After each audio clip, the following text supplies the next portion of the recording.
Pan India star Prabhas దర్శకుడు Nag Ashwin combination లో తెరకెక్కిన విజువల్ వండర్ కల్కి 2898 ఏడి 2024 జూన్ లో విడుదలై సినిమా బాక్స్ ఆఫీస్ వద్ద సెన్సేషన్ సృష్టిస్తూ ప్రపంచవ్యాప్తంగా 1000 కోట్లకు పైగా వసూలు సాధించింది. ప్రభాస్ తో పాటు అమితాబ్ బచ్చన్, కమల్ హాసన్, దీపికా పదుకొని కీలక పాత్రలో నటించగా విజయ్ దేవరకొండ, దుల్కర్ సల్మాన్, మృణాల్ ఠాకూర్ వంటి స్టార్లు గెస్ట్ అపియరెన్స్ తో మెరిశారు. ఇప్పుడు ఈ బ్లాక్ బస్టర్ కు సీక్వెల్ గా రాబోతున్న కల్కి పార్ట్ 2 పై అంచనాలు అమాంతం పెరిగిపోయాయి.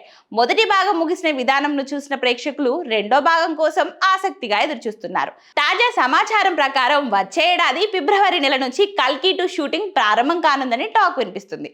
ముఖ్యంగా ఈ పార్ట్ లో కమల్ హాసన్ వర్సెస్ ప్రభాస్ మధ్య జరిగే యుద్ధం కీలకంగా ఉండబోతుందని ఫిలిం వర్గాలు చెబుతున్నాయి.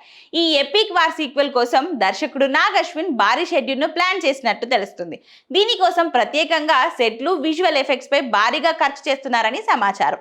ఇదిలా ఉండగా కల్కి 2 కి సంబంధించిన హీరోయిన్ అంశం ఇప్పుడు హాట్ టాపిక్ గా మారింది.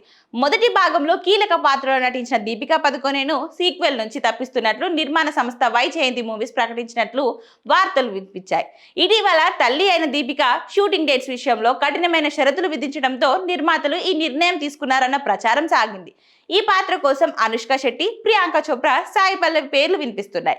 ఇక హీరోయిన్ విషయమై త్వరలో అధికారిక ప్రకటన వచ్చే అవకాశం ఉందని టాక్ వినిపిస్తుంది. మొత్తంగా చూస్తే కల్కి 2 అప్డేట్స్ డార్లింగ్ ఫ్యాన్స్ కు పూనకాలు తెప్పించేలా ఉన్నాయని చెప్పొచ్చు.